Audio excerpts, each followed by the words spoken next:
Hello viewers, आपको मेरा प्यार भरा नमस्ते। मैं हूं doctor Suresh Jain, child specialist from Guwahati, Assam. आप देख रहे हैं मेरा अपना channel child care with doctor Suresh Jain, जिसमें हम डिस्कस करते हैं वो सारी बातें जिनसे हमारे बच्चों की हेल्थ ठीक रहे। इस चैनल का मेन मोटो है हर बच्चा स्वस्थ रहे, सुरक्षित रहे। My goal here is to take care of children and their caretakers. आज हम डिस्कस करेंगे टीदिंग इन बेबीज़। बच्चों के जो दांत निकलते हैं उसके बारे में हम डिस्कस करेंगे कि दांत कब निकलते हैं, उसके साथ में क्या कोई परेशानियां होती है, क्या हम उन परेशानियों को रोक सकते हैं और उस समय हम बच्चे को कैसे संभालें। So let us start today's video, teething in babies. शिशु का दांत आना ये एक नॉर्मल प्रक्रिया है, इसको हम टीदिंग कहते हैं। हर बच्चे में ये अलग अलग तरीके से हो सकती है क्योंकि हर बच्चे का डेवलपमेंट अलग अलग होता है। It is a continuous process, it is a physiological process. इसको हमको कभी भी डिजीज स्टेट नहीं मानना चाहिए। बच्चों के दांत करीब करीब 5-6 महीने से लेकर के 3 साल की उम्र तक आते रहते हैं। कुल मिलाकर बच्चे के 20 दांत आने हैं। इन दांत को हम मिल्क टीथ, डेसिडुअस टीथ और टेम्परेरी टीथ भी कहते हैं। घर के सभी लोगों को इंतज़ार रहता है कि कब हमारे बच्चे के पहला दांत आएगा। सभी लोगों के लिए ये एक उत्साह वाला समय है। सभी लोग इस चीज़ की खुशी मनाते हैं। दूध के दांत जब आते हैं उसी समय बच्चे को खाना भी नया खिलाया जाता है, जिसको हम लोग बोलते हैं वीनिंग। मतलब जो बच्चा इतने दिन तक सिर्फ दूध पीता था उसको अब सॉलिड इंट्रोड्यूस कर दिया जाता है। ज़्यादातर बच्चों में देखते हैं कि पहला दांत 5 से 8 महीने के बीच में आता है और एवरेज में हम बोल सकते हैं कि 6ठे महीने में पहला दांत आता है। लेकिन 5% से कम बच्चों में देखा गया है कि उनकी फर्स्ट बर्थडे पर उनके एक भी दांत नहीं रहता है। ये ज़्यादातर केस में हेरिडिटरी रहता है। फिर भी अगर कोई भी तरह की शंका हो तो आप अपने चाइल्ड स्पेशलिस्ट से मिल सकते हैं। ऑन द अदर हैंड, ऐसे भी बच्चे देखे गए हैं जिनके जन्म के समय दांत रहता है, उसको हम नेटल टीथ कहते हैं। ऐसे केस में एक बार ज़रूर अपने चाइल्ड स्पेशलिस्ट को कंसल्ट कर लीजिए, क्योंकि कभी कभी ये नेटल टीथ थोड़ा ढीले रहते हैं और इनके निकल जाने का डर रहता है, वह गले में फंसने का डर रहता है। ये टीदिंग जो है ये एक बच्चे के जीवन में अमूलचूल परिवर्तन लाता है, विशेषकर फूड हैबिट्स के मामले में, क्योंकि इसी टाइम में कम्प्लीमेंट्री फूड बच्चों को स्टार्ट किया जाता है। इस समय बच्चे में दांत आने के अलावा और भी अनेक तरह के बदलाव होते हैं। जैसे जो बच्चा सिर्फ माँ या नज़दीकी रिश्तेदारों के साथ इतने दिन तक रहता था, उस बच्चे को अब घर के अन्य लोग व अन्य रिश्तेदार भी उसको अब पास में आने लगते हैं, उसको गोदी में लेने लगते हैं। उसका कॉन्टैक्ट उनके साथ में बढ़ जाता है। जो बच्चा 6 महीने तक घर में ही सीमित रह के रहता था, उस बच्चे को अब हम बाहर ले जाते हैं। उसका आउटिंग भी होता है। उसका अनेक जगह, अनेक व्यक्ति, अनेक वस्तुओं के साथ में उसका संपर्क अब बढ़ने लगता है। जो बच्चा 6 महीने तक सिर्फ माँ का दूध पीता था, अब हम उसको इस समय थोड़ा थोड़ा अलग अलग तरह का खाना भी देने की कोशिश करते हैं। बच्चे के खिलौने का नंबर, खिलौने की वैरायटीज़ भी काफ़ी बढ़ जाती है। और इस उम्र में बच्चे का जो सबसे विशेष बात होता है वो होता है बच्चे की एक आदत बन जाती है कि वो हर चीज़ को अपने मुंह में लेना चाहता है, चाहे वो चीज़ गंदी हो, चाहे वो चीज़ सफ़ा हो। कुल मिला के हम ये कह सकते हैं कि बच्चे की दुनिया फैल रही होती है। बच्चे का सोशलाइजेशन बढ़ रहा होता है। बच्चे के कॉन्टैक्ट्स बहुत बढ़ जाते हैं। जब इतनी चीज़ें बढ़ती है तो नेचुरली बच्चे के साथ में जर्म्स का रिश्ता भी काफ़ी बढ़ जाता है। बच्चा नए नए जर्म्स के कॉन्टैक्ट में आता है। नए नए जर्म्स जब आता है तो उसके शरीर में नई नई तरह के इन्फेक्शंस हो सकते हैं, जिनको हम कई बार भूल से ये मान लेते हैं कि ये टीदिंग के कारण हो रहा है। इस समय माँ का चिंतित होना स्वाभाविक है। ये एक ऐसा समय है जिसके अंदर में बच्चे की व माँ की परेशानियाँ बढ़ रही होती है, क्योंकि बच्चा तो कुछ भी अपनी दर्द को या अपने दुख को बोल करके नहीं समझा सकता है। टीदिंग के समय या देखते हैं कि कुछ समय पहले ही कुछ लक्षण बच्चे को आने लग जाते हैं। हर बच्चे का अपना एक टीदिंग का पैटर्न होता है और ये टीदिंग वाला सफ़र थोड़ा माँ के लिए और बच्चे के लिए थोड़ा तकलीफ़ वाला हो सकता है। अगर हम कुछ सावधानियाँ बरतें, अगर हम बच्चे का दर्द से ध्यान हटा करके और अन्य उसकी कोई चहेती चीज़ में उसका ध्यान हम अगर डाइवर्ट कर दें और प्यार दुलार से इस समय को हम अच्छी तरह से पार कर सकते हैं और बच्चे को आराम हम दिला सकते हैं। जब दांत आ रहे होते हैं तो बच्चे के अनेक तरह के लक्षण हमारे सामने आते हैं। जैसे बच्चे के मुंह में लार ज़्यादा बनने लगती है, लार बहने भी ज़्यादा लगती है। लार बहने से बच्चे का मुंह हर समय बच्चे के कपड़े तक गीले हो जाते हैं। मुंह के अंदर में कई बार रेडनेस बढ़ जाती है, घाव होने लग जाते हैं और चेहरे के ऊपर में भी ठोडी पर, होठ पर, इन पर भी कई बार स्किन अफेक्टेड होती है। बच्चे की मसूड़ों में थोड़ी सी सूजन रहती है, रेडनेस आ जाती है, बच्चे के मसूड़ों में खुजली चलती है, बच्चे को दर्द भी महसूस होता है। जब नया दांत आ रहा होता है तो हम देखते हैं कि मसूड़े के अंदर में थोड़ा सा एक उभार उठ रहा है और वही धीरे धीरे एक छोटे से मोती के समान एक दांत में कन्वर्ट हो रहा होता है। बच्चे को चीज़ों को, हर चीज़ को पकड़ना और उस चीज़ को अपने मुंह में डाल देना, ये बच्चे की एक बहुत बड़ी हैबिट बन जाती है। बच्चे को चाहे कुछ भी हो, चाहे उसका खिलौना हो, यहाँ तक कि बच्चा अपनी माँ के ब्रेस्ट को भी काटने लग जाता है।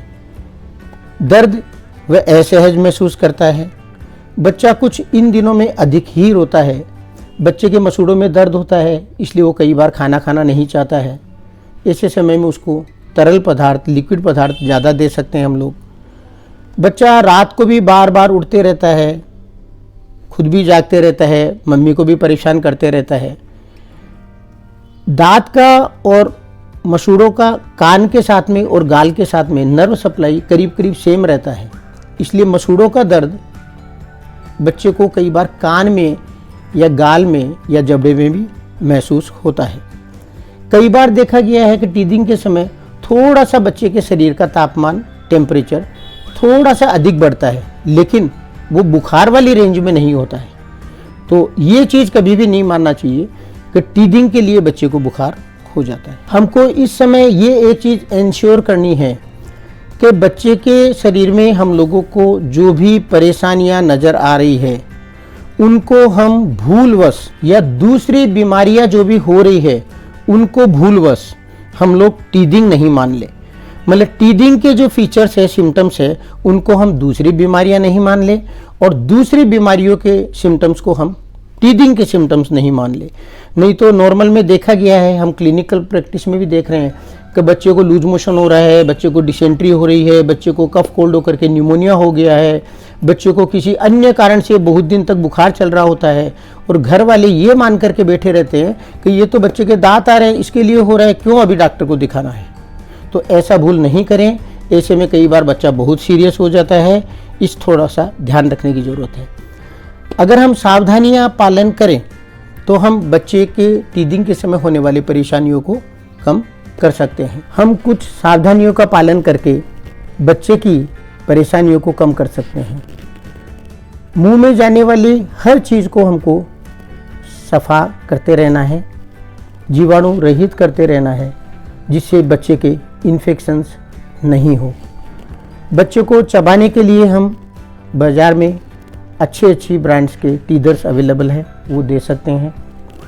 टीदर्स स्मूथ होने चाहिए, BPA व थैलेट फ्री होने चाहिए, अन्य केमिकल्स फ्री होने चाहिए और ऐसे नहीं होने चाहिए जो बच्चे को चोट पहुंचा सके।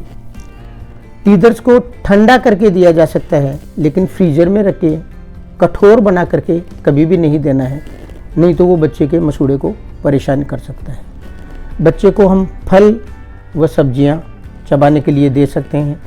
एप्पल दे सकते हैं, बनाना दे सकते हैं, पीयर दे सकते हैं, गाजर दे सकते हैं, खीरा दे सकते हैं, सब साफ करके देना है। हम बच्चे के मसूड़े की हल्के हाथ से, अंगुली से या कपड़ा गीला करके उससे दबा करके और बच्चे के मसूड़ों को थोड़ा सा मालिश कर सकते हैं, उससे बच्चे को राहत मिलेगी। बच्चे के हाथ हमेशा सफ़ा करते रहने चाहिए, क्योंकि बच्चे की एक आदत होती है अपने हाथों को वो बार बार या जो भी चीज़ उसके हाथ में आती है उसको बार बार मुंह में लेता रहता है।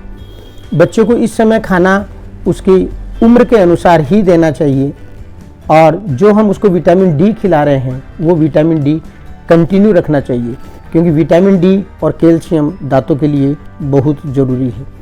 अगर बच्चा बहुत ज़्यादा परेशान करे तो उसको पैरासीटामोल की एक डोज बच्चे की उम्र व वजन के हिसाब से दी जा सकती है। बच्चे की तकलीफ़ किसी भी पेरेंट से देखी नहीं जा सकती, तो हर पेरेंट चाहता है कि बच्चे की तकलीफ़ को हम किसी न किसी तरीके से कम कर दें, और उसके लिए वो बहुत प्रयास करते रहते हैं। लेकिन कई बार कुछ जानकारी नहीं होने के कारण या भूलवश वो लोग कई गलत चीज़ें भी कर बैठते हैं। हमको ऐसा क्या क्या नहीं करना चाहिए। एक तो कभी भी बच्चे के मसूड़े में एल्कोहल या दूसरा केमिकल नहीं लगाना है। मार्केट में नंबिक जेल, जिससे बच्चे का मसूड़ा सुन्न हो जाए, अवेलेबल है, उनका यूज नहीं करना चाहिए। जैसा मैंने कहा, टीदर हार्ड और फ्रिज में रखे हुए नहीं होने चाहिए। टीदर्स लिक्विड फील्ड भी मिलते हैं बाज़ार में, वो यूज़ नहीं करना ही अच्छा है, क्योंकि वो टूट करके उनका लिक्विड रिसाव हो करके मुंह में हो जा सकता है और इन्फेक्शंस के चांसेस होते हैं। ऐसे कोई भी टीदर्स या खिलौने बच्चे को इस समय नहीं देने चाहिए जिनसे कोई छोटा टुकड़ा निकल करके और बच्चे के गले में जा करके फंस जाए और हम लोगों को सबको परेशानी में डाल दे।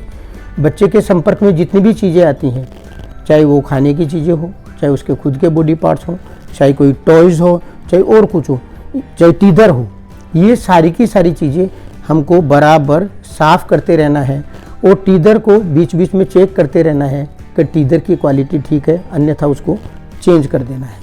बच्चे के जब अब नया दांत आ गया है तो हमको उस नए दांत की केयर लेनी है, देखभाल करनी है। सबसे पहला मसूड़े को साफ़ करते रहना चाहिए, दांत को भी साफ़ करते रहना है। दांत को साफ़ करने के लिए टूथपेस्ट, टूथब्रश यूज़ की जा सकती है। टूथपेस्ट ऐसा होना चाहिए जिसमें फ्लोराइड रहे, और टूथपेस्ट यूज़ करते समय ध्यान रखना चाहिए कि उसकी मात्रा कम हो। बच्चे को जब सुलाते हैं उस समय भूल से भी दूध की बोतल मुंह में लगी हुई नहीं रहनी चाहिए। मेरे हिसाब से दांतों में जो बच्चों के कीड़े लगते हैं या दांत सड़ जाते हैं या दांत टूट जाते हैं, उसका यह मेन कारण है। सभी को इस चीज़ का ध्यान रखना चाहिए कि बच्चा सो रहा है, उसको उस सोते हुए को दूध कभी भी नहीं पिलाया जाए, और बच्चे को कुछ भी खिलाओ पिलाओ उसके बाद में उसको थोड़ा सा पानी पिला दीजिए, और सकते हैं तो उस समय उसको बच्चे को थोड़ा सा कुल्ला करवा दीजिए। इस वीडियो में हमने समझा कि टीदिंग क्या है, किस तरह से बच्चे के दांत आते हैं, बच्चे के दांत आने के समय क्या क्या परेशानियां हमको हो सकती है, उन परेशानियों को हम कैसे टैकल करें, हम उसकी परेशानियों को बढ़ा नहीं दें, इस चीज़ का ध्यान रखें। बच्चे की दूसरी अन्य बीमारियों को टीदिंग का लक्षण समझ करके और बच्चे को नेग्लेक्ट नहीं करें। अगर ये सारी चीज़ें आपको पसंद आई, ये वीडियो पसंद आया, तो आपको वीडियो को लाइक करना है। मेरा ये जो चैनल जिसमें हमेशा मैं चाइल्ड हेल्थ के बारे में बात करता हूँ, आपको सब्सक्राइब करना है। इस वीडियो से आपके सभी रिलेटिव्स को फ़ायदा हो, फ्रेंड्स को फ़ायदा हो, इसलिए इस वीडियो को आप शेयर करिए। Thank you.